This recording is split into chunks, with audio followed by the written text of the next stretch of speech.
Entonces, habíamos estado viendo extensiones ciclotómicas. ¿Sí? Habíamos visto ya algunos resultados. Bueno, vamos a continuar todavía con ese tema.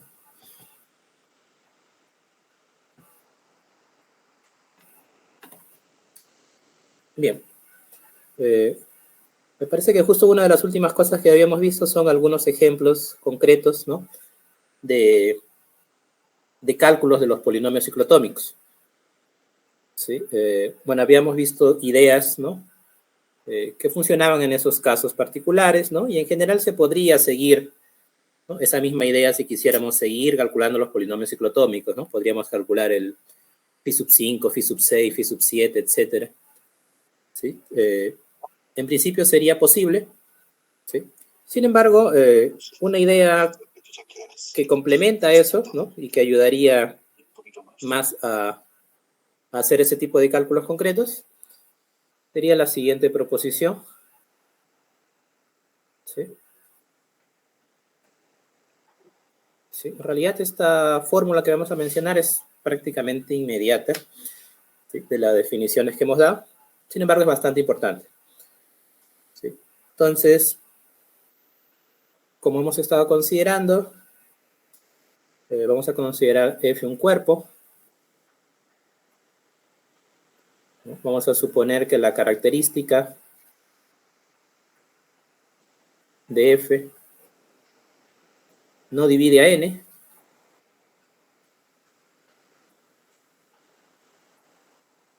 ¿Sí? Recordad que esa condición era básicamente para garantizar la existencia de raíces enésimas primitivas.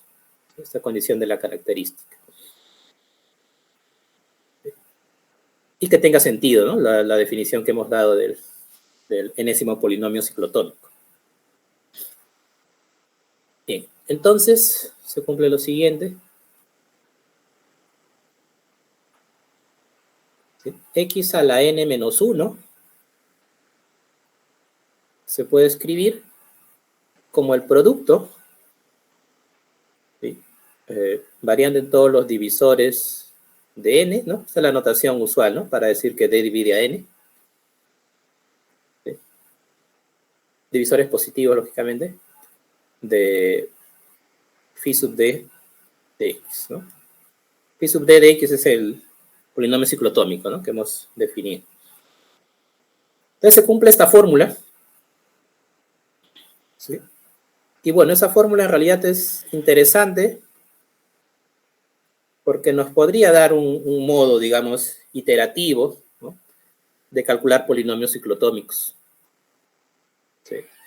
Por decir, si hemos calculado todos los phi sub d para divisores divisores de n distintos de n, ¿no? Pues podríamos calcular el phi sub n, ¿no? Simplemente dividiendo x a la n menos 1 entre el producto de los phi sub d con d que divide a n y d distinto de n. ¿Sí? Entonces es una fórmula que nos permite ese proceso iterativo de calcular los polinomios ciclotómicos. ¿Sí? Entonces es una fórmula importante. ¿Sí? Sin embargo, como vamos a observar, ahora en realidad es bastante evidente. ¿Sí? Entonces, bien, entonces vamos a proceder del siguiente modo. Primero que todo, sabemos, ¿no? Recordar, ¿no? Como habíamos visto en una demostración previa, ¿no? Ya lo habíamos comentado varias veces, el hecho de que la característica de f no divide a n, ¿no? Implicaba que x a la n menos 1, ¿sí? Solo tiene raíces de multiplicidad 1, ¿sí? O en otras palabras, tiene exactamente n raíces. Tiene exactamente n raíces. ¿Sí? Bueno, con esa misma idea, ¿no? Eso significaba, ¿no? Vamos a repetir en realidad varias ideas de una demostración previa. ¿Sí? Eso significaba que el conjunto de raíces de ese polinomio, ¿no? Que son las raíces enésimas, ¿no? Los alfa en la clausura en general, ¿no? Tales que alfa la n menos 1 igual a 0, ¿no? O sea, las raíces. polinomio, pues tiene cardinalidad n, ¿no? Exactamente lo mismo, ¿no? Acá hay n raíces. Tiene cardinalidad n.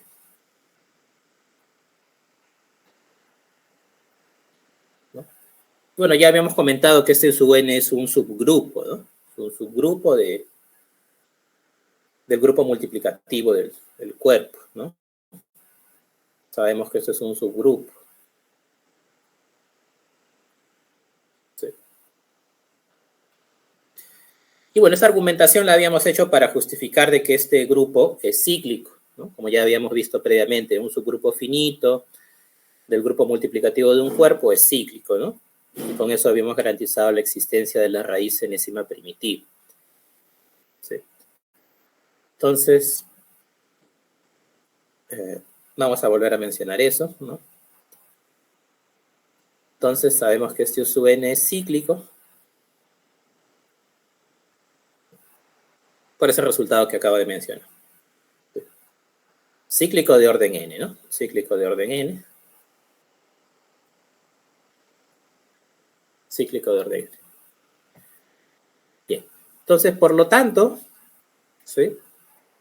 Sus elementos, ¿no? Que son las raíces de x a la n menos 1, ¿sí? Pues son exactamente los elementos de su n, ¿no? Están dentro de este grupo cíclico de orden n, ¿no? Y en particular, pues, cada uno de esos elementos, pues, va a tener un orden de divisor de n. ¿Sí? Entonces podemos expresar del siguiente modo. ¿Sí? Entonces, tenemos, ¿no? Básicamente, pues, por Lagrange, sabemos que el orden de un elemento divide el orden del grupo, ¿no? Entonces, por Lagrange, en realidad, podemos escribir, ¿no? Y bueno, por el hecho de ser cíclico también, ¿no? Podemos garantizar de que U sub n se puede escribir, ¿sí? Como, a ver, vamos a colocarlo, a ver, un momento. Sí, vamos a colocarlo así. Entonces sería la unión disjunta, ¿sí? Esa es la notación de unión disjunta, ¿sí? De elementos, digamos, alfa en U sub n, ¿sí? Tal que alfa tiene orden D, ¿sí? Para todos los divisores de n. ¿Sí? Por Lagrange y por el hecho de ser cíclico, ¿sí? Bien, entonces observemos que eso tiene sentido, ¿sí? Entonces, un elemento de U sub n, ¿sí? Pues es un elemento que tiene un cierto orden que divide a n, ¿no? Entonces este U sub n está dentro de esta unión claramente, ¿no? Y pues cualquier elemento que está aquí, o mejor dicho, para cada d que divide a n, ¿sí? Realmente esto sucede, o mejor dicho, este conjunto es no vacío, ¿sí? Por el hecho de que U sub n es cíclico, ¿no? Recordad que para grupos cíclicos, para todo d que divide a n, ¿sí? Existe un elemento de orden d, ¿no? Eso sucede en todo grupo cíclico. ¿Sí? Entonces, cada uno de estos está dentro de U sub n, ¿no? Siendo de hecho no vacío, ¿sí? Y por lo tanto, pues esta unión también va a estar dentro de U sub n. ¿Sí? Entonces, tenemos esta igualdad. Ahora, la igualdad claramente es disjunta, ¿no? Un elemento no puede tener, pues, un orden D y un orden distinto de D, ¿no? El orden está únicamente definido. ¿Sí? Entonces, se cumple esta unión, ¿no? Y como he mencionado, además es una unión no vacía, ¿no? Mejor dicho, cada uno de estos es no vacío. ¿Sí? Eso también es una observación. Es no vacío. ¿Sí? Entonces tenemos eso. ¿Sí? Bueno, el hecho de ser no vacío sí es donde se usa el hecho de ser cíclico. ¿Sí? Entonces tenemos esta igualdad. ¿Sí? Importante el hecho de ser una unión disjunta, ¿sí?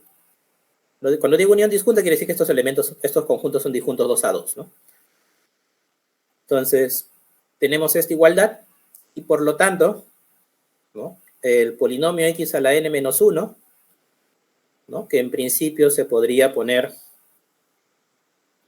digámoslo, como un producto de x menos alfa con alfa en u sub n, ¿no? Justamente, pues los alfa de u sub n son las raíces de x a la n menos 1, ¿no? Por lo tanto, tiene sentido escribirlo así, ¿no?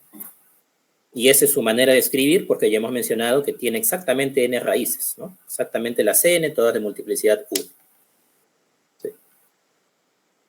Pero bien, este conjunto de raíces lo hemos dividido, ¿no? Lo hemos quebrado, ¿no? Lo hemos particionado de este modo, ¿no? Entonces se podría escribir, ¿no? Como un producto con d que divide a n, y a su vez aquí un producto de, digamos, con x menos alfa, con alfa que pertenezca, digamos, a este conjunto. Le podemos dar un nombre, ¿no? Llamémosle, ¿sí? Este conjunto.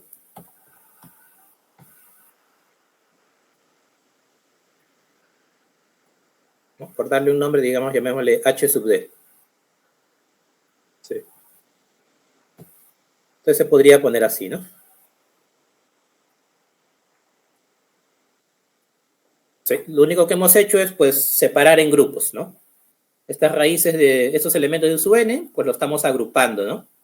Los elementos que están en h sub d para cada d que divide a n. ¿Sí? Bueno, el hecho de ser unión disjunta, ¿no? Garantiza que esto está correcto, ¿sí? No hay repeticiones entre h sub d distintos, ¿sí? Está correcto. Y bueno, finalmente, ¿no? Tendríamos que observar aquí que lo que está aquí en h sub d son elementos de orden d, ¿sí? Ahora, elementos de orden d, por definición, serían raíces de décimas primitivas, ¿sí? Por lo tanto, lo que está aquí dentro es phi sub d, ¿no? Por lo que acabo de mencionar, ¿no? ¿Sí? Pues, por definición, ¿sí? Alfa en u sub n tiene orden d, sí, solo sí, pues alfa es raíz de décima primitiva de 1.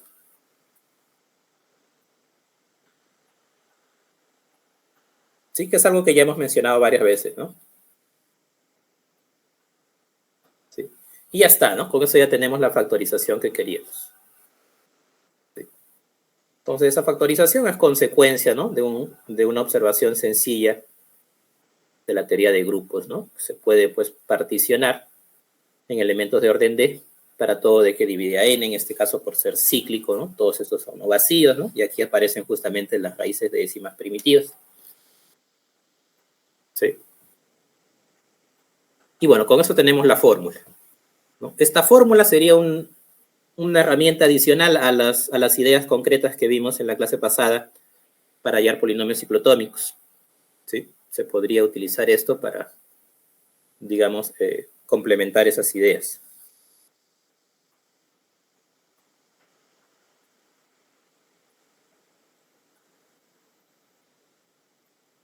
¿Sí? Entonces, bien, eso es una fórmula importante para cálculos concretos.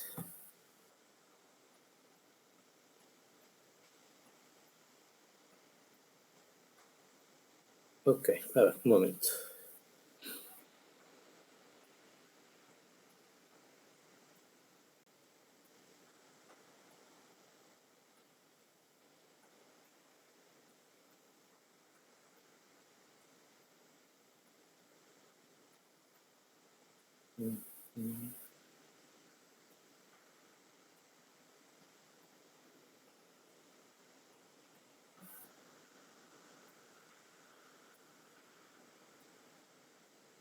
Ok, vamos a ver ahora otro resultado, ¿sí?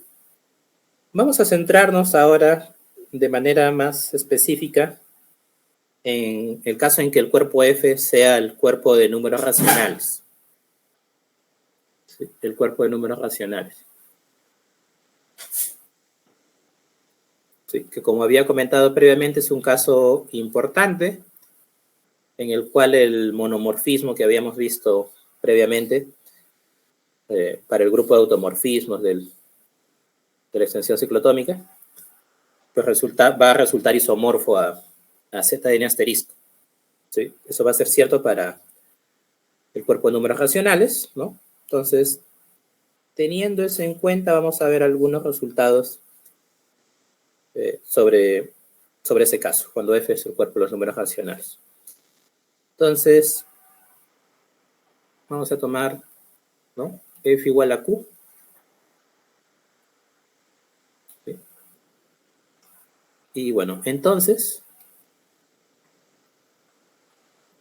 lo que vamos a afirmar en esta proposición, bueno, siempre, bueno, lo había mencionado creo como hipótesis general, pero lo estamos colocando siempre. Bueno, en este caso concreto no es necesario porque ya estoy fijando el cuerpo. ¿Sí? Y bueno, en este caso es característica 0, entonces obviamente no va a dividir a n. ¿Sí?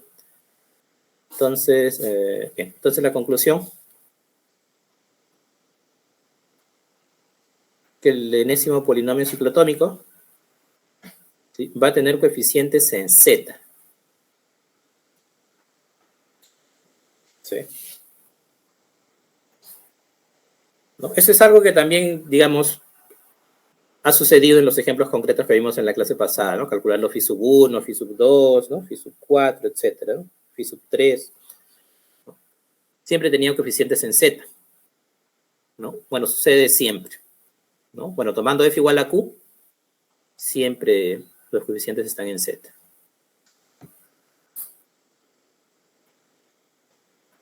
Bien, entonces vamos a ver la demostración.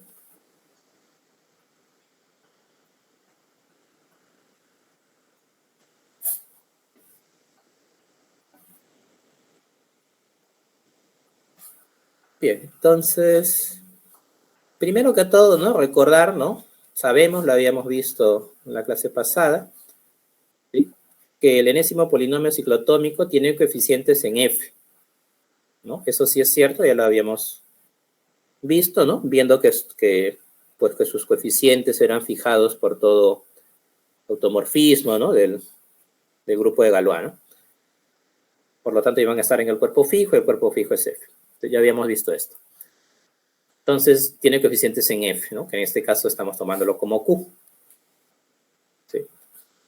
Entonces, el enésimo polinomio ciclotómico, ¿no?, correspondiente a los racionales, pues tiene coeficientes en los racionales, ¿no? Eso ya lo sabemos. Pero bueno, ahora queremos que esté con coeficientes enteros, ¿no? Y justamente para esto nos va a servir bastante esta fórmula que hemos visto. ¿Sí? Nos va a servir bastante para hacer un argumento inductivo, ¿no? Justamente así como esta fórmula se puede usar para calcular iterativamente los polinomios ciclotómicos, pues también nos sirve para hacer una demostración por inducción. Entonces vamos a usar esa idea. Entonces, vamos a demostrar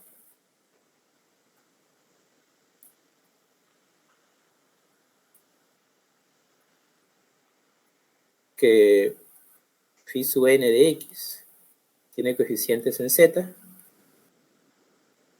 por inducción en n, ¿no? Por inducción en n.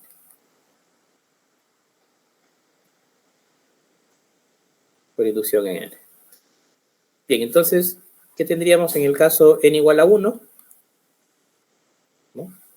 Bueno, ya lo habíamos comentado en la clase pasada. Bueno, el phi sub 1 sería x menos 1, ¿no? Que claramente tiene coeficientes en z. ¿Sí? Entonces tiene coeficientes en z. Ahora vamos a suponer, ¿no? Supongamos, ¿no? Esta vendría a ser nuestra hipótesis inductiva, ¿no? Supongamos que, digamos, phi sub k de x tenga coeficientes en z para todo k menor que n. ¿Sí? Mayor o igual que 1, lógicamente. Y vamos a demostrar que phi sub n tenga coeficientes en z. ¿Sí? Entonces, esa sería nuestra hipótesis inductiva, ¿sí?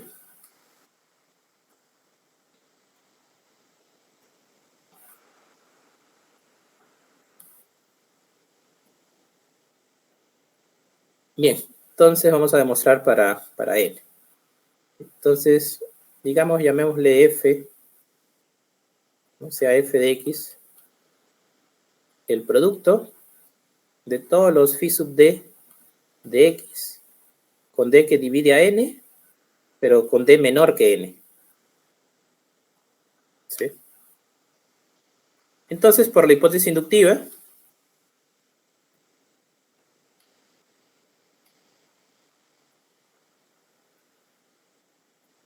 pues este F va a tener coeficientes en Z, ¿no? Porque todos estos phi sub D, pues en D son menores que N, por lo tanto tienen coeficientes en Z. ¿Sí? Todo el producto de polinomios con coeficientes en Z también tiene coeficientes en Z. Entonces, F tiene coeficientes en Z. ¿Sí? Notar que de acuerdo a la fórmula anterior, pues a este F solamente le está faltando el phi sub D, ¿no? Como factor para que coincida con el X a la N menos 1. ¿Sí? Bien, entonces el polinomio tiene coeficientes en Z.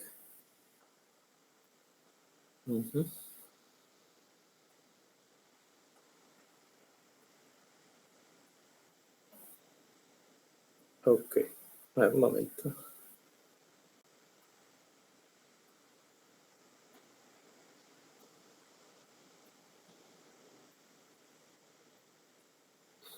Ok, por otro lado,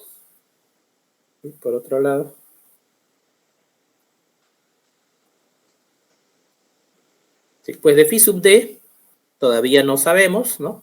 Pero sí sabemos que tiene coeficientes en Q, ¿no? De acuerdo a lo que hemos mencionado aquí, ¿no? Eso sí lo sabemos, ¿no? Independientemente de la hipótesis de inducción. Todos los phi sub N tienen coeficientes en Q. ¿Sí? Estamos con el caso de phi igual a Q. ¿Sí? Entonces, todos tienen coeficientes en Q, ¿no? Entonces, considerando... a ver.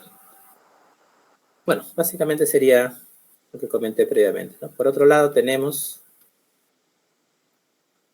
que x a la n menos 1, ¿sí? Es igual a f de x por phi sub n de x. ¿Esto de dónde sale? De la proposición anterior, ¿no? X a la n menos 1 es el producto de todos los phi sub d con d que divide a n, ¿no? En f están los d menores que n y aquí está justamente n, ¿no? Tenemos esto es por la proposición anterior.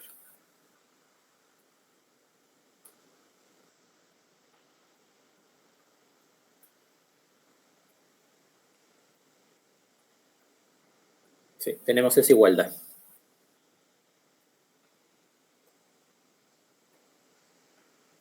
Bien, entonces ahora lo que vamos a hacer es aplicar algoritmo de la división. ¿Sí? Del siguiente modo. Sí. Entonces,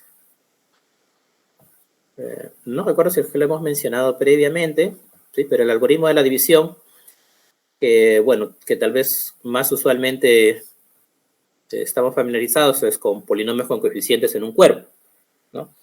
Pero también tenemos algoritmo de la división para polinomios con coeficientes en un anillo conmutativo con identidad, ¿sí? Y eso, un caso, digamos, particular, ¿no? Que funciona, ¿sí? Es el caso en el cual el divisor es un polinomio mónico, ¿sí? Entonces, podemos mencionarlo, ¿sí? Vamos a mencionarlo, ¿sí? Entonces, voy a colocar aquí, vamos a usar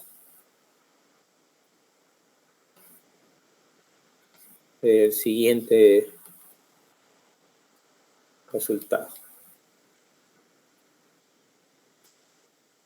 Sí. Entonces aquí lo voy a enunciar, ¿sí? Algoritmo de la división.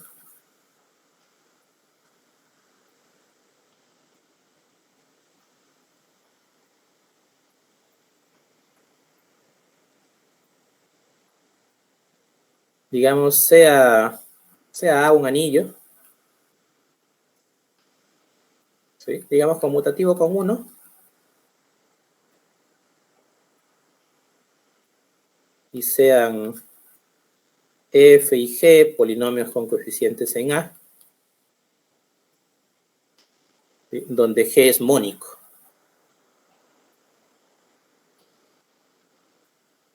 ¿Sí?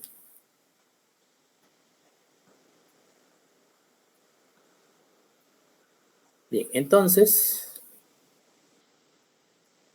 ¿sí? Existen, ¿sí? Un momento.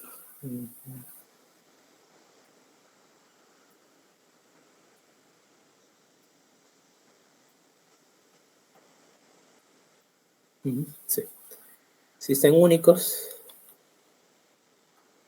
digamos Q y R en A de X, tales que F es igual a Q por G más R, ¿no? Donde R es nulo o su grado es menor que el grado de G. Sí. Entonces, es posible aplicar, ¿no?, este algoritmo de la división, ¿no? Si es que el divisor es mónico, ¿sí? En general en un anillo conmutativo común. Si es que el divisor es mónico, se puede aplicar el método conocido del algoritmo de la división, ¿sí? Se puede. Entonces, vamos a usar este resultado para Z. ¿Sí? Vamos a usar este resultado para Z.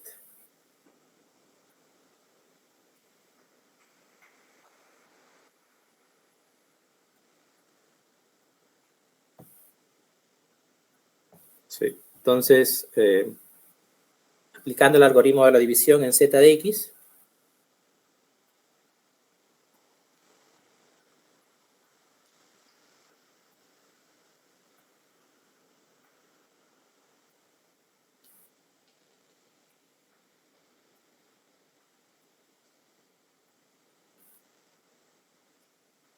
¿sí? Lo vamos a aplicar al polinomio mónico a X a la n-1 y al polinomio mónico F. ¿Sí? Polinomio mónico F, ¿no? El F que habíamos definido como este producto, que sabemos que tiene coeficientes en Z, ¿no? Y pues que es mónico, ¿no? Todos los polinomios ciclotómicos son mónicos, esto es un producto de mónicos, entonces F es mónico. Entonces vamos a aplicarle ese algoritmo de la división. Aplicando el algoritmo de la división en Z de X, ¿sí?, tenemos que X a la n-1 se va a poder escribir como F por un polinomio Q más R. ¿Sí? Para algunos, ¿no? F y R en Z de X, ¿no? Esto es posible porque F es mónico, ¿no? Entonces, F es mónico. ¿Por qué es mónico? Porque es un producto de ciclotómicos y todos esos ciclotómicos son mónicos. Pues phi sub D es mónico para todo D. Estamos aplicando el algoritmo de la división, ¿no? Básicamente estamos dividiendo X a la n-1 entre F, ¿sí?, en Z de X. ¿Sí? Y bien, ahora lo que tenemos que hacer, una cosa es lo que hemos aplicado aquí, algoritmo de la división en Z de X, ¿no? Lo cual nos garantiza que acá sería Q, ¿no? Acá sería Q, ¿no? La existencia aquí es Q, ¿no? Al aplicar el algoritmo de la división en Z de X, obtenemos estos polinomios Q y R en Z de X. Eso es importante, ¿no? Entonces, por un lado tenemos esta igualdad donde Q y R están en Z de X, ¿no? Y por otro lado, tenemos esta otra igualdad, ¿no?, donde ambos están en Q de X, ¿no? Aquí podríamos mencionar F y phi sub n pertenecen a Q de X. ¿Sí? Bien, entonces básicamente vamos a usar esas dos cosas, ¿sí? Aquí llamémosle 1. Y vamos a llamarle aquí 2. ¿Sí? Entonces, de 1 y 2, ¿sí? Por la unicidad, ¿no? Del algoritmo de la división en Q de X,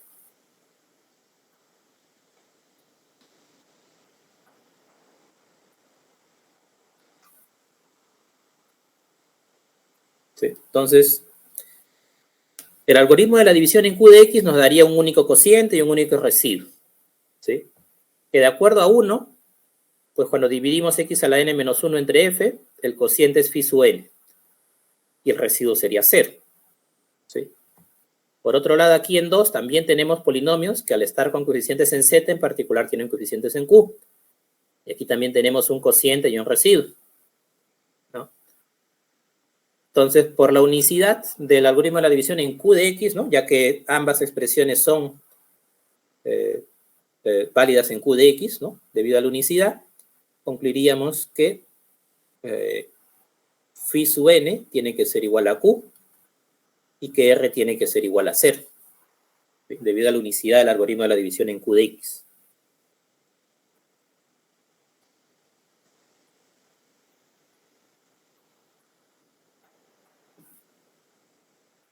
Sí, entonces, con eso ya tendríamos, ¿no? Porque este Q hemos dicho que está en Z de X, ¿no? De aquí ya tendríamos que phi sub n está en Z de X, ¿no? Y con eso concluye la prueba por inducción. Entonces ha sido importante la fórmula anterior, ¿no? Que nos ha permitido hacer una demostración por inducción, ¿no? La fórmula de la proposición anterior. Y algoritmo de la división en Z y en Q. Y la unicidad, ¿no? En Q permite concluir. Sí. Entonces, con eso tenemos ese resultado importante.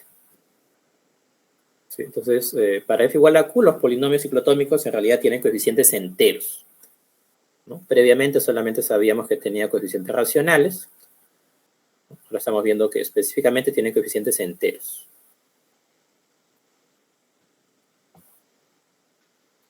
Sí. Bien, ok, a ver, un momento.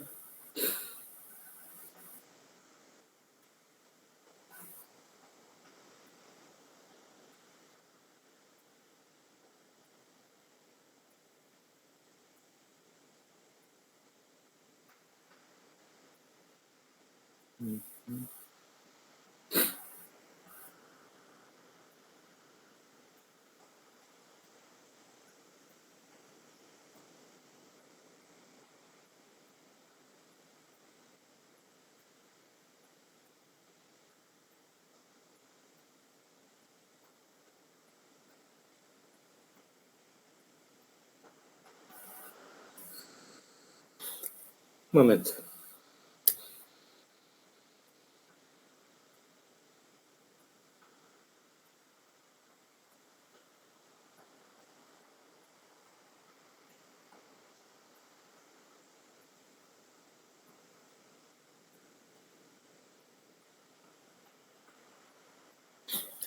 Bien, como mencioné, esta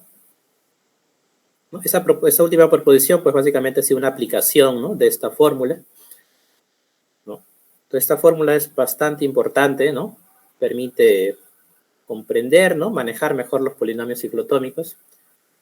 Y como comenté previamente, también se puede usar, pues, para hacer cálculos concretos. ¿Sí? Entonces, eso es algo que complementa las ideas que habíamos visto de algunos casos concretos en la clase pasada. ¿Sí? Vamos a ver, pues, cómo, ¿no? Cómo se usaría esta fórmula en un caso concreto. ¿Sí? Por ejemplo, si queremos hallar, ¿sí? Un momento.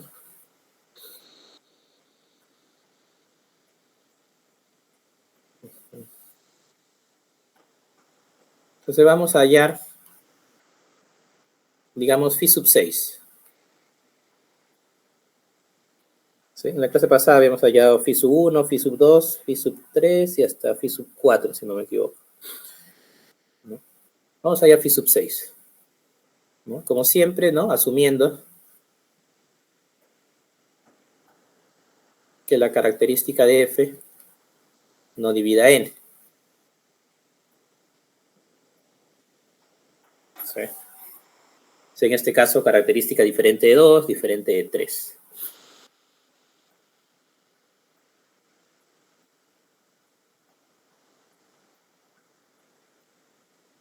Bien, entonces podríamos, ¿no?, intentar seguir ideas similares a las que vimos en la clase pasada. Podríamos también usar la fórmula, ¿no?, que acabamos de ver, ¿no? Entonces, vamos a usar la fórmula, ¿sí? La idea sería usar la fórmula. Recordad que las ideas que vimos en la clase pasada, pues, si bien es cierto, son accesibles, ¿no? Hay que factorizar, ¿no? Por ahí usar un argumento de el orden del elemento, ¿no? Para poder simplificar algún factor, ¿no? Ese tipo de ideas, ¿no? Es válido, ¿sí? Pero otro modo sería, pues, directamente intentar usar la fórmula que acabamos de ver, ¿sí? ¿No? La idea, digamos, de esta fórmula, como se ha visto un poco en esta demostración previa, es que sirva para algo iterativo, ¿sí? Entonces, siguiendo esa idea, vamos a hacer eso. Entonces, ya habíamos calculado, justamente en la clase pasada, quién es phi sub 1, que es x menos 1, quién es phi sub 2, que es x más 1, quién es phi sub 3, ¿sí? También lo habíamos calculado. Era x cuadrado más x más 1. ¿Sí? Entonces, nos sirven estos tres, ¿no? Porque justo de acuerdo a la fórmula, ¿no? De acuerdo a la fórmula, pues x a la sexta menos 1 es justamente el producto de todos los phi sub d con d que divide a 6, ¿no? Y eso sería phi sub 1 por phi sub 2 por phi sub 3 por phi sub 6, ¿no? Ya conocemos phi 1, phi 2 y phi 3, ¿no? Sería cuestión de reemplazar.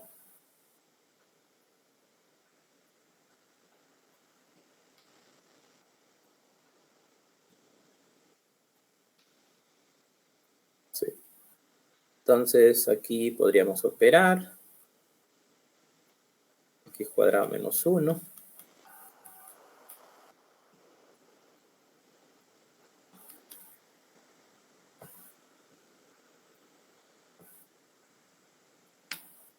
Sí, aquí también podríamos hacer la operación. No hace la operación, entonces multiplico por x cuadrado cada uno de estos tres términos. Sería x cuarta más x cubo más x cuadrado. Ahora por menos 1 cada uno de estos tres, menos x cuadrado menos x menos 1. Multipliqué por x cuadrado, luego por menos 1. Sí. Entonces queda x cuarta más x cubo menos x menos 1. ¿No? Se cancela ahí el x cuadrado.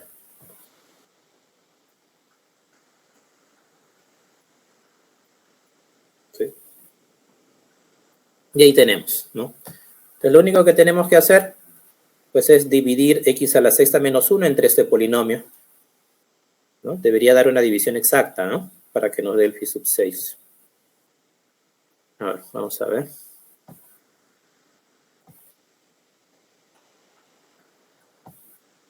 Entonces, a ver, x a la sexta menos 1.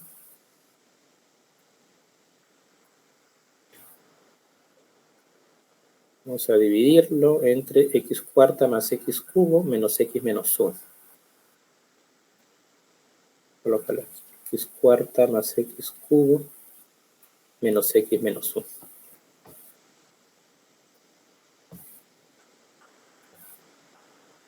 Bien, entonces vamos a hacer la división usual. Entonces aquí con este x a la sexta y este x a la cuarta sería x cuadrado, ¿no? Multiplico x cuadrado por todos estos cuatro términos. Sería x a la sexta, ¿no? X al cuadrado por x cubo, x a la quinta. X cuadrado por menos x sería menos x cubo. X cuadrado por menos 1 menos x cuadrado. Resto, ¿no? Me va a quedar menos x quinta más x cubo más x cuadrado menos 1. Todavía tengo grado mayor o igual que este que está aquí. Continúo. Entonces, el menos x a la quinta y el x cuarta, pues sería un menos x. ¿No? Para menos x multiplico por estos 4 términos, sería menos x quinta, menos x cuarta, menos x con menos x sería más x cuadrado, estamos multiplicando, menos x por menos 1 sería más x. ¿Sí? Multiplicado menos x por estos 4. Restamos, ¿no? Otra vez, sería x cuarta más x cubo, se va el x cuadrado, menos x menos 1. ¿No? Todavía tenemos grado mayor o igual, ¿no? Este es grado 4, aquí también grado 4, acá sería un 1. Ahí es el mismo, bueno, es el mismo, entonces ahí queda, ¿no? Es el mismo. Sí. Sí. Entonces ya hemos hallado este polinomio. Por lo tanto, pues ese es el phi sub 6, ¿no? ¿No? La idea de aquí era justamente eso, ¿no? Al dividir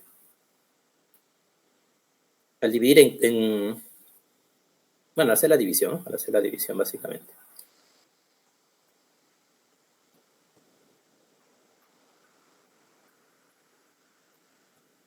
Sí. A ver. Pues, un momento. Sí. Hemos hecho la división, ¿no? Y ya hemos obtenido el polinomio phi sub 6. ¿No? Ese es phi sub 6.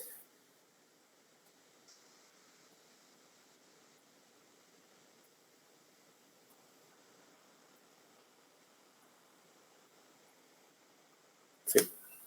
Entonces, esta es la idea, ¿no? De cómo se aplica esta fórmula, ¿no? Iterativamente, ¿no? Básicamente es similar a lo que se ha hecho, bueno, un poco a lo que se hizo en esta demostración, ¿no? Ya tenemos para todos los d menores que n, ¿no? Pues obtenemos para phi sub n, ¿no? Básicamente esa es la idea. Entonces, si queríamos el phi sub 6, pues bastaba con hallar phi 1, phi 2 y phi 3, ¿no? Pues la idea de esta fórmula es que pues los phi sub d para d más pequeños, pues serían más fáciles, digámoslo así, ¿no? O simplemente han sido pasos previos, ¿no? Y bueno, los multiplicamos, hacemos la división y con eso hallamos el phi sub n que queremos. ¿Sí? Entonces, ese es el modo de aplicar esta fórmula, ¿no? Aquí podría continuarse si quisiéramos hallar, por ejemplo, el phi sub 12, ¿no? Si quisiéramos el phi sub 12, ya tenemos hasta phi sub 6. Bueno, nos faltaría el phi sub 4, que también ya lo calculamos en la clase pasada, ¿no? Y se podría aplicar la misma idea. Ese es el modo de aplicar la fórmula para calcular los polinomios ciclotómicos de manera iterativa. ¿Sí? Este ejemplo es solamente para mostrar el uso de la fórmula. ¿Sí? No es que sea el único modo de hallar el phi sub 6, ¿no? Probablemente también se puede hallar con ideas similares a las que se vio en la clase pasada, ¿no? Cómo hallamos estos primeros polinomios ciclotómicos. ¿Sí? Entonces, esto en cierto sentido evita esos argumentos de orden, ¿no? Y bueno, en lugar de esos, cálculos con polinomios, ¿no? Multiplicar polinomios, dividir polinomios. ¿Sí? Bien.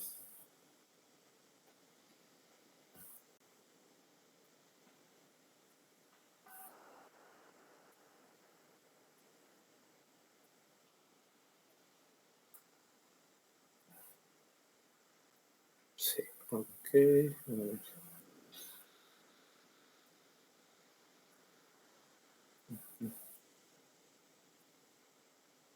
Bueno, el phi sub 12 sería interesante que lo hagan, ¿sí? Se puede hacer con la misma idea, ¿no? Sería usar el phi sub 4, que también lo calculamos en la clase pasada, y hacer todo ese producto y toda esa división, ¿no? Son cálculos polinomiales. Bien, vamos a pasar a otro resultado.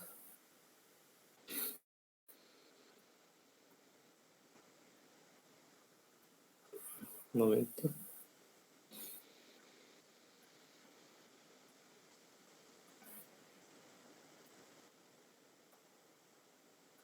Bien. El siguiente resultado es el resultado, digamos, decisivo para poder establecer el isomorfismo que mencioné al inicio, y para el caso de F igual a Q. ¿Sí? Y es el hecho que el enésimo polinomio ciclotómico va a ser irreducible. ¿Sí? Pero eso es para F igual a Q. ¿Sí? Entonces, sea F igual a Q, entonces el enésimo polinomio ciclotómico, ¿sí? Como polinomio con coeficientes en Q, va a ser irreducible.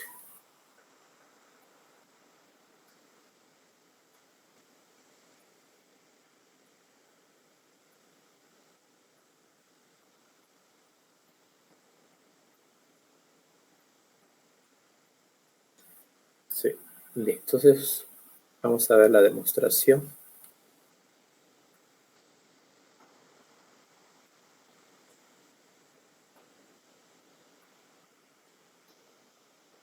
Bien, primero que todo voy a mencionar un resultado que vamos a utilizar.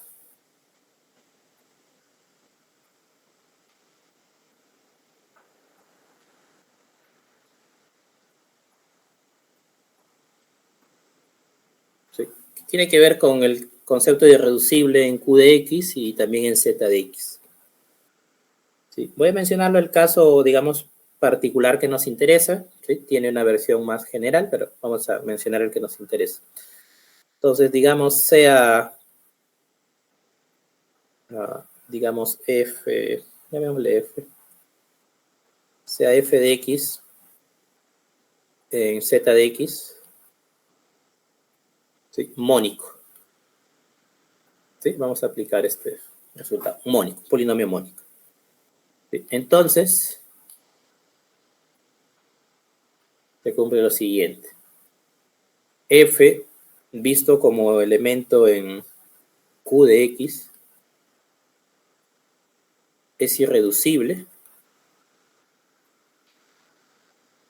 Sí y solo sí, visto como elemento en Z de X, es irreducible.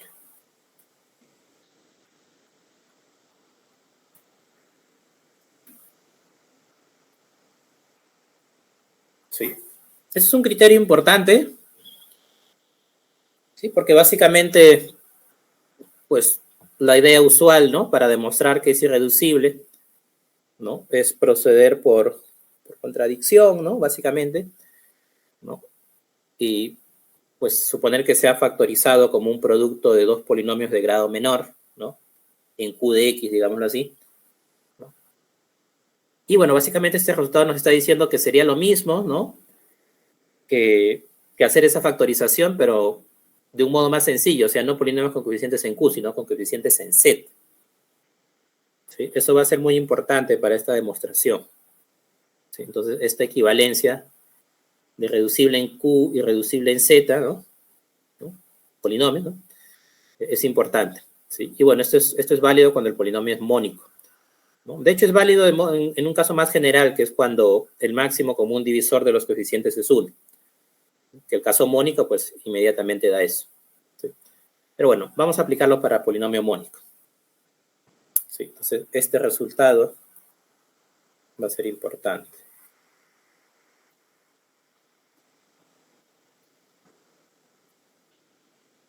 Bien, entonces ahora sí, vamos a iniciar esta demostración.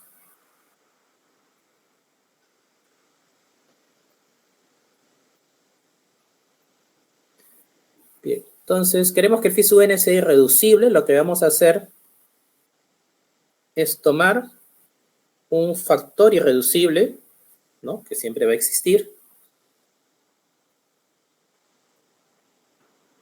¿Sí? Vamos a tomar un factor irreducible en z de x. Digamos sea h, un factor irreducible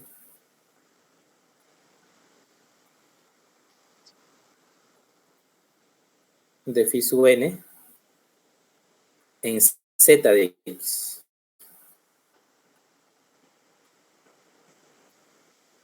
¿Sí? Ojo que eso siempre es posible, ¿sí? En general, si tengo un dominio de factorización única, como el caso de z, pues en el anillo de polinomios también vamos a tener factorización única, ¿sí? Por lo tanto, pues existe esa factorización en irreducibles, ¿no? Entonces va a haber un factor irreducible de phi sub n en este anillo en z de x, ¿no? Aquí ya estoy usando, lógicamente, que ya sabemos, justamente lo hemos visto pues en la proposición previa, que phi sub n está en z de x, ¿sí? Entonces está en z de x, lo vamos a poder expresar como un producto de potencias de irreducibles, pues estamos tomando uno de esos factores, ¿sí? Entonces aquí importante la proposición anterior, ¿no? Ya sabemos que phi sub n está en z de x.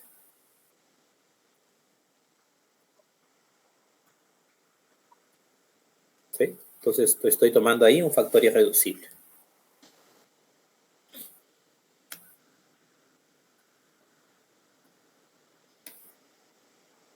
Bien. Y bueno, por el hecho de ser phi sub n mónico, podemos asumir sin pérdida de generalidad que h es mónico. ¿Sí? O sea, de hecho, cualquier factorización de phi sub n, ¿no? Como es mónico, pues cualquier factor va a tener que tener coeficiente principal 1 o menos 1. ¿Sí? No hay otra posibilidad, ¿no? Entonces podemos asumir que es mónico. Como phi sub n es mónico, entonces podemos asumir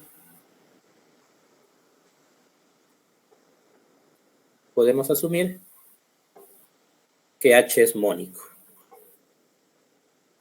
Entonces tenemos un factor irreducible mónico en z de x.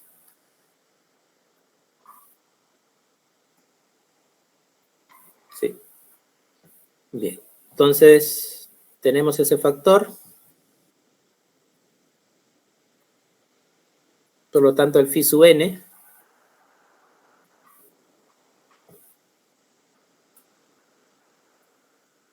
de x se escribe como el factor que acabamos de obtener, ¿no? El factor irreducible, pues por algún otro polinomio en z de x.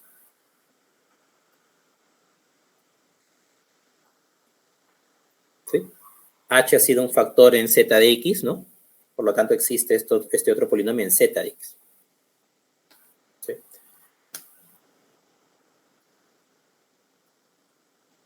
Bien, repito, todo esto viene de la factorización en z de x, ¿no? Phi sub n está en z de x, se puede factorizar, ¿no? El producto de potencia de reducibles en z de x. Estamos tomando uno de ellos, asumiendo que es mónico. ¿Sí? Y bueno, va a quedar otro, el producto de todos los demás, pues también está en z de x. Entonces, phi sub n se escribe de ese modo. Entonces, es una factorización en z de x, ¿no? El h hemos dicho que está en z de x.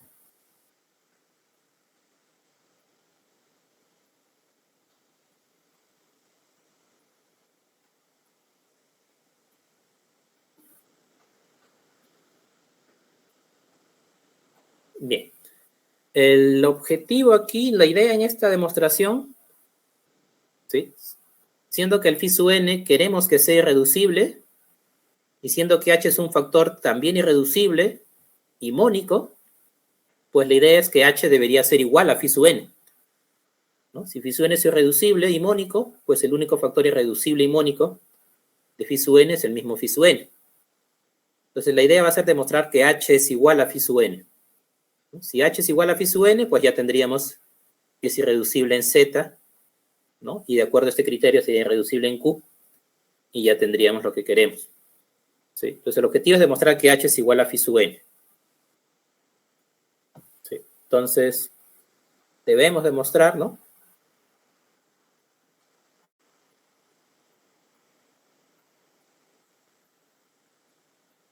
Que h es igual a phi sub n. ¿Sí?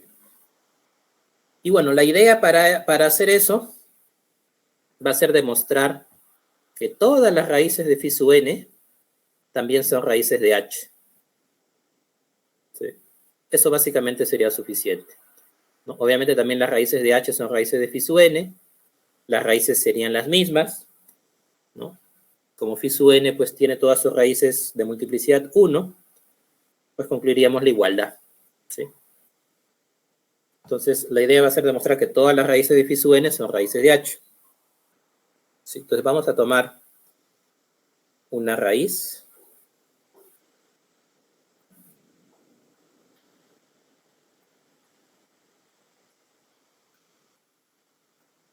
Vamos a tomar una raíz de h.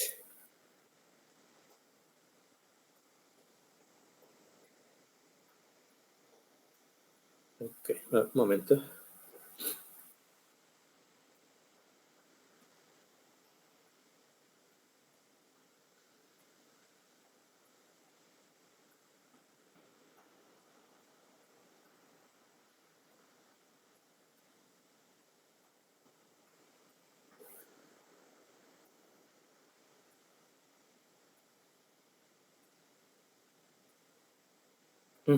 Sí, okay. Vamos a tomar alfa una raíz de h, ¿sí? Y vamos a tomar ahora p un primo,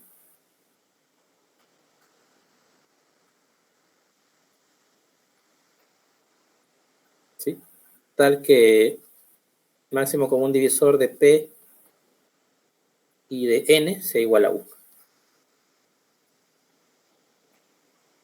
¿Sí? Entonces, vamos a tomar esto. ¿Sí? Entonces, tomando alfa una raíz cualquiera de h, ¿sí? Y p un primo que cumple esta condición. ¿Sí? Entonces, observar, ¿no?, que esta raíz h que hemos tomado, ¿no? Ojo que tiene sentido, ¿sí? En principio este h pues no es constante, ¿no? Al ser un factor irreducible, ¿sí? No es constante, de hecho es de grado positivo, ¿sí? Entonces pues va a tener al menos una raíz, ¿sí?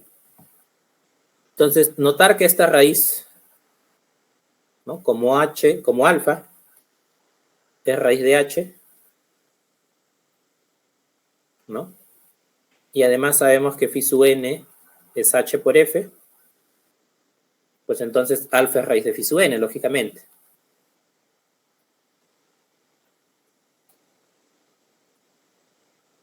¿No? Eso quiere decir, ¿y quiénes son las raíces de phi sub n? Son todas las raíces enésimas primitivas, ¿no? Recordar la definición del enésimo polinomio ciclotómico, ¿no? Es el producto de todos los x menos, ¿no?, las raíces enésimas primitivas.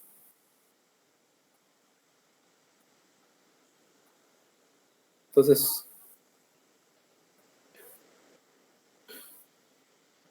okay. Esta es una raíz enésima primitiva del 1.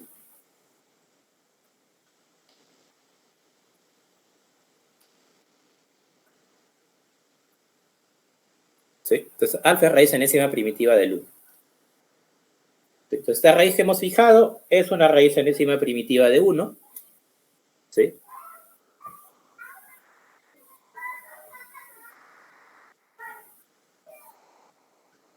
Bien, entonces, la idea va a ser demostrar que alfa elevado a la p, ¿sí?, vamos a demostrar que alfa elevado a la p también es una raíz de phi sub n, no, de h.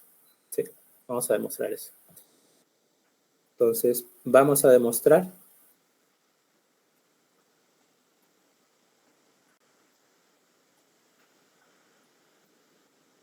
que alfa a la p es raíz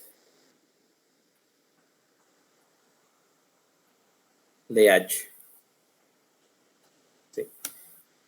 Y bien, aquí, digamos, vamos a ver cuál sería la idea. ¿Sí? Estamos tomando alfa una raíz de h. ¿Sí? Vamos a demostrar que alfa a la p es raíz de h. ¿Sí? Si logramos esa implicación, ¿no?, para un primo cualquiera, ¿sí?, pues multiplicando primos, ¿no?, convenientemente, pues podríamos llegar a la conclusión de que alfa elevado a cualquier número relativamente primo con n va a ser raíz de h. ¿Sí? Pero justamente alfa elevado a cualquier número relativamente primo con n, ¿no? Me da justamente todas las raíces enésimas primitivas, ¿no? Recordar que si alfa es una raíz enésima primitiva, es un elemento de orden n, en U sub n, y todos los otros elementos de orden n, pues son alfa elevado a un número relativamente primo con n. ¿Sí? Entonces, ese es el por qué aquí estamos tomando un primo en particular, y vamos a demostrar esto, ¿no? Para de aquí concluir que alfa elevado a cualquier número relativamente primo con n, también es raíz de h. ¿Sí? De ese modo, todas las raíces enésimas primitivas de 1 van a ser raíces de h. Con eso ya se va a concluir. ¿Sí? Entonces, el paso clave es demostrar esto. Que alfa a la p es raíz de h. ¿Sí? Bien, entonces, ¿cómo vamos a hacer eso? Por contradicción. ¿Sí? Por contradicción. Entonces, supongamos que alfa a la p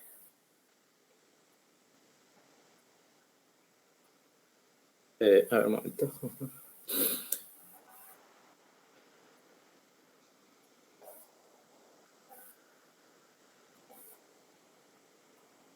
Claro. Supongamos que alfa a la p no es raíz de h. ¿Sí? No es raíz de h.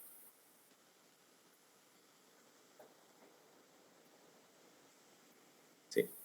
Justo como acabo de comentar, pues sabemos, ¿no? Que alfa a la p es raíz enésima primitiva.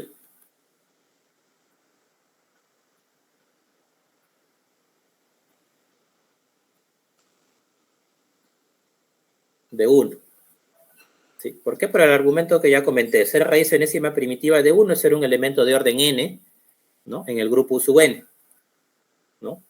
Y al elevarlo a cualquier número relativamente primo con n, también es un elemento de orden n, que significa raíz enésima primitiva. ¿Sí? Entonces, esto también es una raíz enésima primitiva, ¿no? Justamente por la condición de que el máximo común divisor de p y de n es 1. ¿Sí? Por eso también es una raíz enésima primitiva, ¿no? Entonces, por ser raíz enésima primitiva del 1, pues es raíz de phi sub n.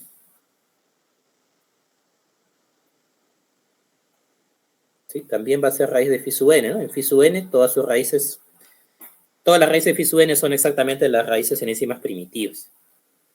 De alfa a la p también es raíz de phi sub n. Phi sub n justamente es h por f, ¿no? Entonces, alfa a la p es raíz de h o raíz de f.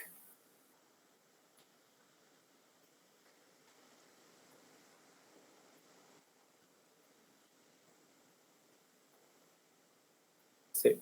Pero bueno, en este caso estamos procediendo por contradicción, suponiendo que no es raíz de h, ¿no? Entonces, por lo que hemos asumido, por lo que hemos supuesto, tendríamos que alfa a la p es raíz de f.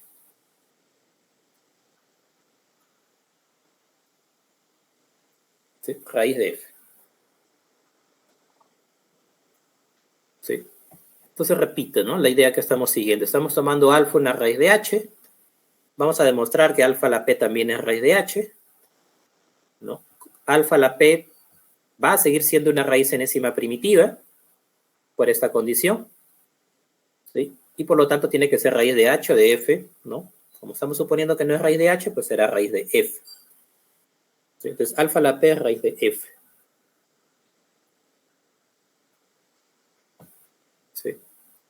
Entonces, ahora, por otro lado, vamos a escribir el polinomio f. Entonces, escribimos el polinomio f de x, ¿no? Digamos a sub r, x a la r, ¿no? A r menos 1, x a la r menos 1, así. ¿Sí? Coeficientes enteros, ¿no? Estamos con coeficientes enteros. ¿Sí? Ese es nuestro polinomio f, ¿no? Entonces estamos diciendo que alfa a la p es raíz de f, ¿no? Eso es lo que acabamos de decir. Alfa a la p es raíz de f. Eso quiere decir que f de alfa a la p es 0. ¿No? Y f de alfa a la p,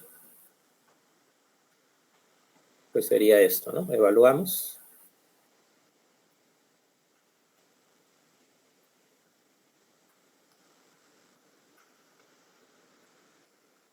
Sí.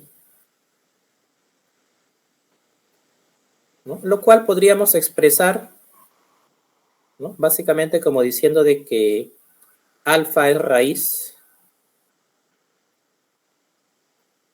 de este polinomio.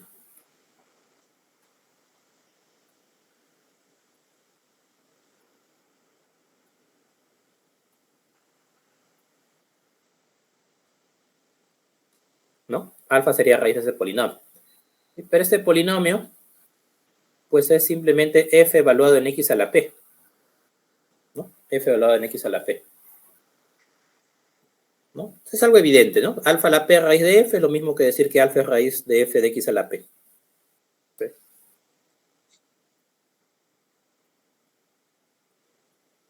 Bien, a ver, un momento.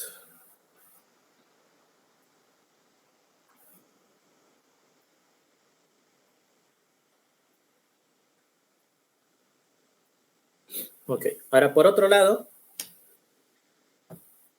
aquí ya podemos utilizar, ¿no? Una idea importante que ya hemos usado varias veces, ¿no? Tenemos aquí un polinomio que se está anulando en alfa, ¿no? Un polinomio con coeficientes en z, en este caso, ¿no? En particular con coeficientes en q. ¿Sí? Y por otro lado tenemos que h es mónico irreducible y alfa es raíz de h. ¿Sí? Entonces, vamos a comentarlo aquí. Note que h es mónico, ¿no? H era irreducible en z de x, así se tomó, pero por el resultado que hemos dicho aquí, también sería irreducible en q de x. ¿Sí? Entonces, vamos a decirlo de ese modo. Es irreducible, mónico irreducible, y pues alfa es raíz de h.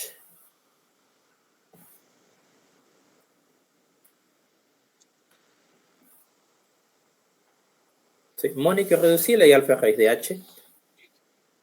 Pues h sería su polinomio reducible sobre q. ¿Sí? Y bien, entonces, de estas dos cosas, h sería irreducible de alfa sobre q, y alfa es raíz de este polinomio, que tiene coeficientes en q en particular, ¿no? Entonces, necesariamente, h tiene que dividir a f de x a la p.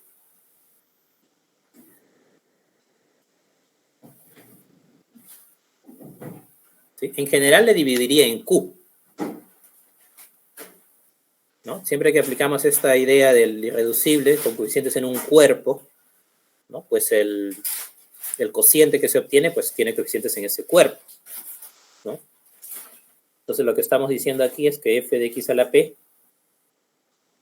pues sería h de x, ¿no? Por algún otro polinomio, ¿sí? Digamos un k de x, ¿sí? Donde este polinomio también está en coeficientes en q.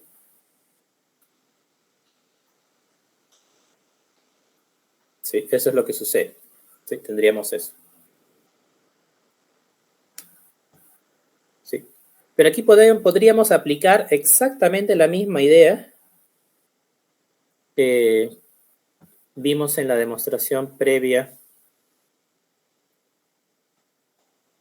del algoritmo de la división, ¿no? Teníamos un polinomio, ¿no? Otro polinomio, en principio ambos tenían coeficientes en q, ¿no? Pero también tienen coeficientes en z, ¿no? Y al final resultó que el cociente, ¿no? Pues también estaba en z, ¿sí? Y eso era gracias a la unicidad del algoritmo de la división. ¿Sí? Aquí también podríamos hacer exactamente la misma idea. ¿Sí? Vamos a repetir el argumento, ¿sí? Pero es exactamente el mismo, ¿no? En principio aquí tenemos que este K está en Q de X, ¿sí? Pero ahora vamos a justificar que en realidad está en Z de X, ¿no? Y para eso vamos a usar el algoritmo de la división en Z de X y luego la unicidad en Q de X. ¿Sí? Entonces, sería lo siguiente. A ver, entonces, por otro lado, ¿no? Aplicando algoritmo de la división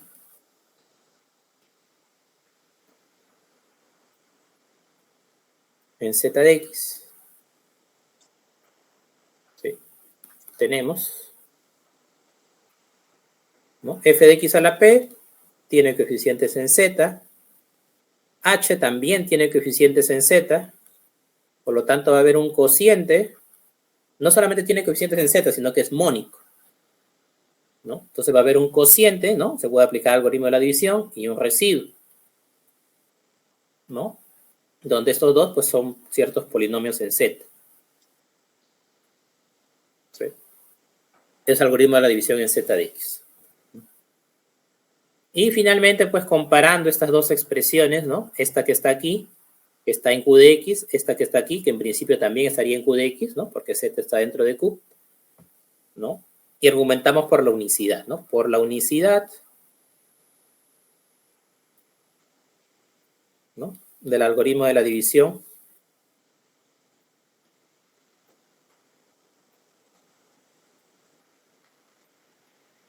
en Q de X, ¿sí? Necesariamente, pues tiene que resultar que K de X debe ser igual a Q de X y que R de X debe ser igual a 0, ¿no? Entonces, si K es igual a Q, tiene coeficientes en Z. ¿Sí? Entonces, este K tiene coeficientes en Z. ¿No? Entonces, es un argumento común, digámoslo así, ¿no? Está apareciendo en más de una demostración, ¿no? El hecho de garantizar que el cociente pues está en Z de X. ¿Sí? Bien, entonces K de X está en Z de X.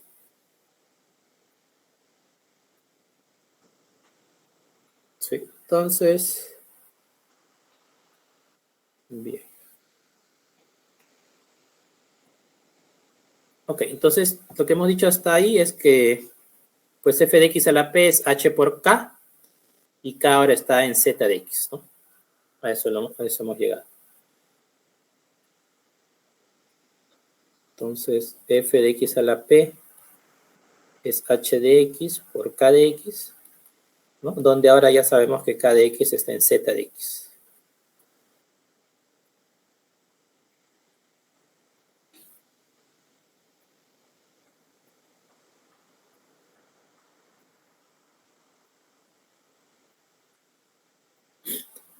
Bien, ahora por otro lado vamos a usar la siguiente idea. Ya hemos visto algo similar con extensiones de cuerpos. Entonces se puede aplicar en general en anillos. ¿Sí? Entonces, por otro lado, note que ¿sí? El homomorfismo de anillos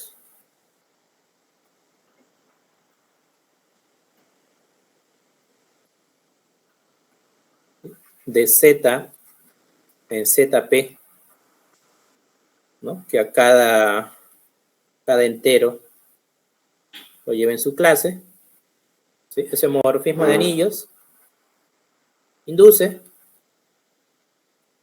un homomorfismo de anillos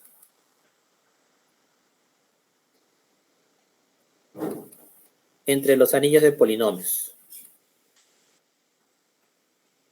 ¿Sí? Simplemente aplicando ese homomorfismo a los coeficientes de un polinomio. ¿Sí? Si tenemos aquí, digamos, b sub m, x a la m,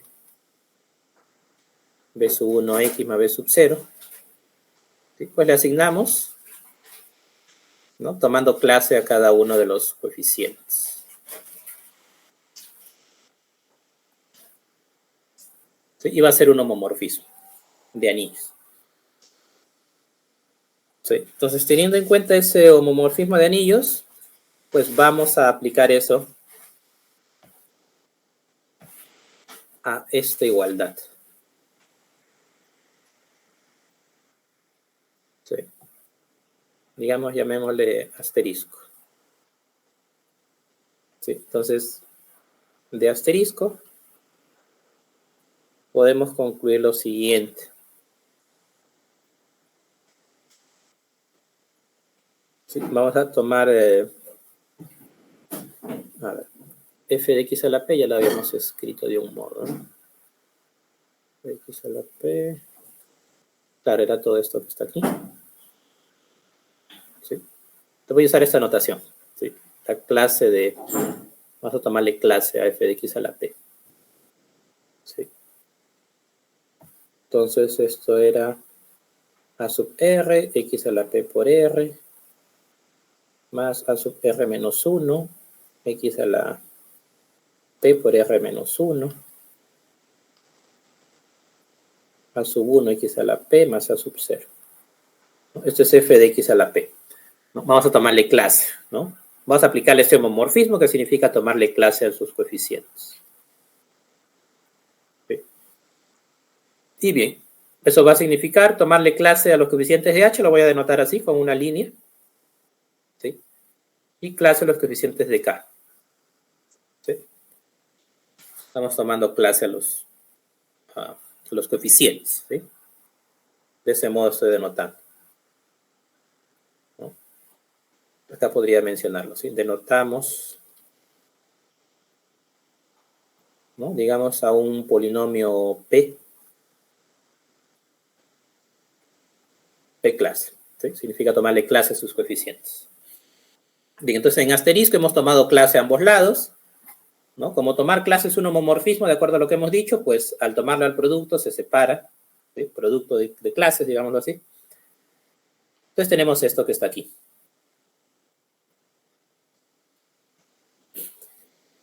Bien, ahora vamos a usar un resultado que ya hemos visto, ya lo hemos mencionado varias veces.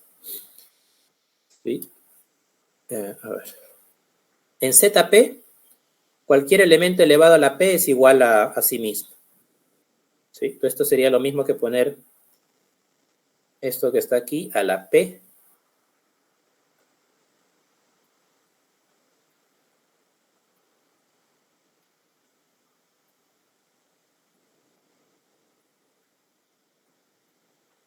Sí, a ver, un momento. Sí, bueno, no se podría poner dentro, vamos a ponerlo fuera aquí, ¿no? A la P.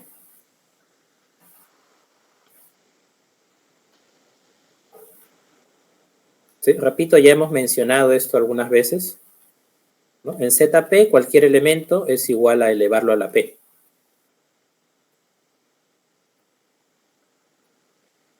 ¿Sí? Y eso nos sirve en este caso, ¿por qué?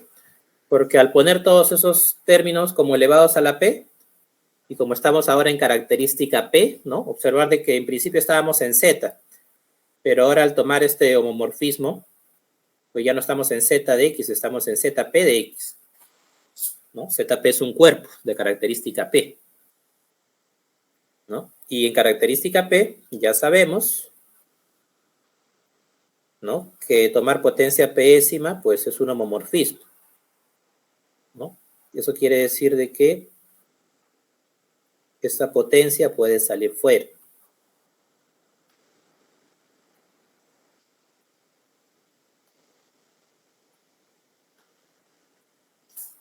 ¿Sí? Sale fuera. Eso es por la característica. ¿Sí? Por la característica. ¿No? Y justamente lo que está aquí en el paréntesis es justamente el F clase, ¿no? Eso es el F clase, ¿no? F era este polinomio. F clase elevado a la P es igual a H clase por K clase. en ZP de X.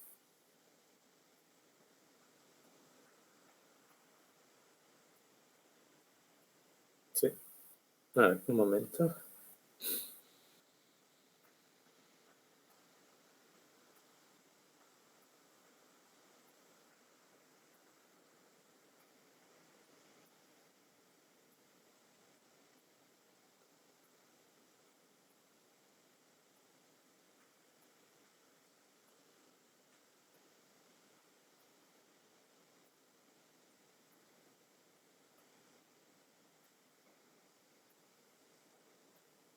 Sí, ok. Entonces tenemos esta igualdad, ¿sí?, en ZP de X. ¿Sí? Y ahora lo que podríamos argumentar es lo siguiente, ¿sí? Si tomamos un factor irreducible, ¿sí?, o mejor dicho, a ver, vamos a primero escribir una igualdad.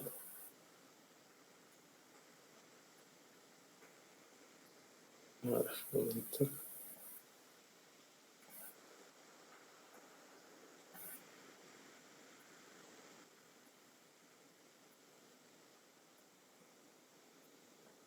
Ok. Bien, por otro lado, ¿sí?, por otro lado, sabemos, por la fórmula que hemos demostrado al inicio, que x a la n menos 1 pues es un producto de polinomios ciclotómicos, ¿no? En particular ahí está el phi sub n de x, ¿no? Y al producto de todos los demás, pues vamos a darle un nombre, voy a llamarle g. ¿Sí? Donde ese polinomio está en z de x, ¿no? Pues ya hemos visto que todos los polinomios ciclotómicos tienen coeficientes en z, ¿no? Estamos trabajando con f igual a q. Entonces se puede escribir esto, eso ya lo sabemos, esto es por la primera proposición. Primera y segunda, ¿no? Ya sabemos que tienen coeficientes enteros. ¿Sí? Tenemos esto. ¿Sí? Y por otro lado el phi sub n, pues lo habíamos factorizado, ¿no? Como h por f. Phi sub n era h por f. ¿Sí? Entonces esto es h por f por g. ¿Sí? H por f por g. ¿Sí? De modo que si tomamos clase, ¿no? Donde estamos tomando clase, que es en ZP, sería h clase por f clase por g clase en ZP de x. ¿Sí? Tendríamos esa igualdad. Ahora aquí ya casi estaría cerca de llegar a esa, digamos, primera conclusión importante. ¿Sí? Tenemos esta factorización. ¿Sí? Ahora vamos a utilizar esto que está aquí, ¿sí? Voy a llamarle, digamos, asterisco prima.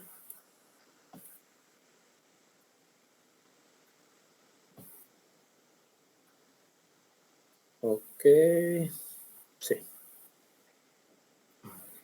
Sí. De asterisco prima,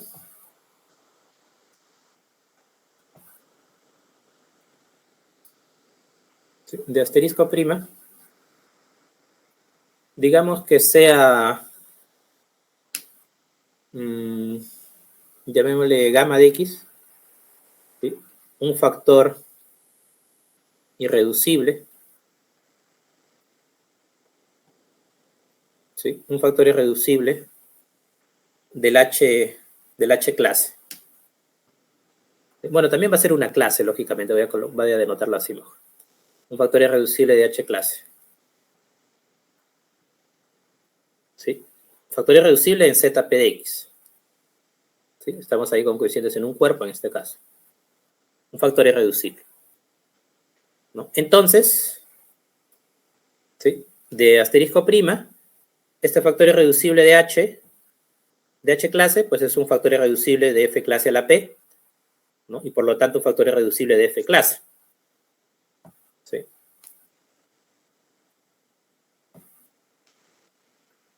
Entonces es factor irreducible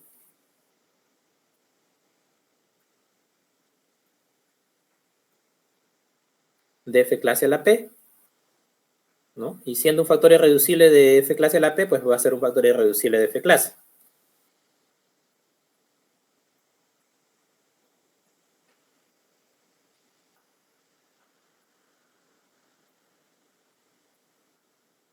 Sí. Entonces, estamos llegando a la conclusión de que este gamma clase es un factor irreducible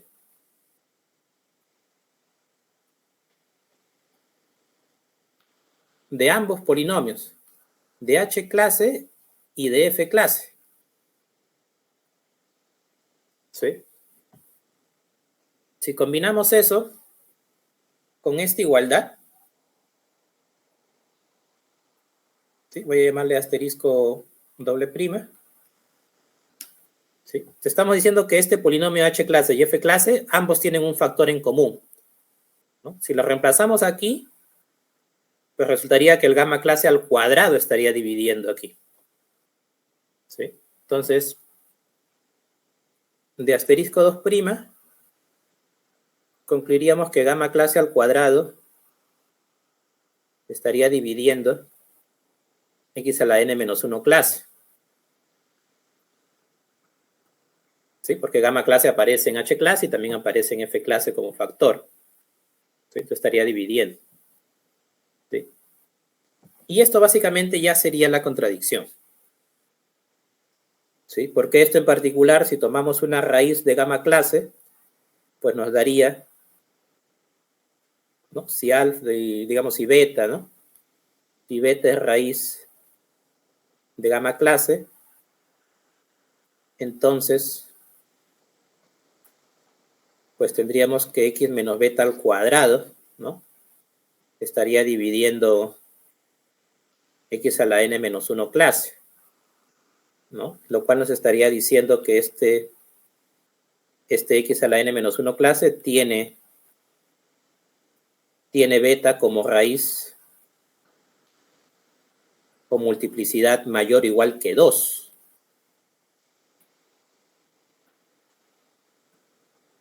¿Sí? Y eso es contradicción. ¿Sí? Recordar que ya hemos visto que este tipo de polinomios, ¿no? Cuando la característica no divide a n, tiene todas sus raíces con multiplicidad 1. ¿No? Y esto es contradicción porque justamente aquí también se ve cómo hemos tomado el primo. El primo lo hemos tomado justamente no dividiendo a n, ¿no? Ojo que esto se está viendo en ZP de x. Característica P que no divide a n. Entonces la contradicción viene del hecho de que justamente P no divide a n, ¿no? Este polinomio tiene todas sus raíces con multiplicidad 1. ¿Sí? Bueno, la contradicción vino, ¿no? De suponer que alfa a la P no era raíz de h. ¿Sí? Entonces, por lo tanto, ahí concluiríamos que alfa a la P es raíz de h. ¿Sí? Por lo tanto, alfa a la P es raíz de h. Y bueno, ahí prácticamente está la demostración, ¿no? Faltaría concluir algunas ideas que comenté al inicio, pero prácticamente esa es la parte principal. ¿Sí? Entonces, todavía faltaría un par de ideas más para cerrar correctamente, pero básicamente eso es lo principal. ¿Sí? Vamos a dejarlo ahí, ¿sí? Y ya lo continuamos en la siguiente clase. No sé si hay algún comentario, pregunta.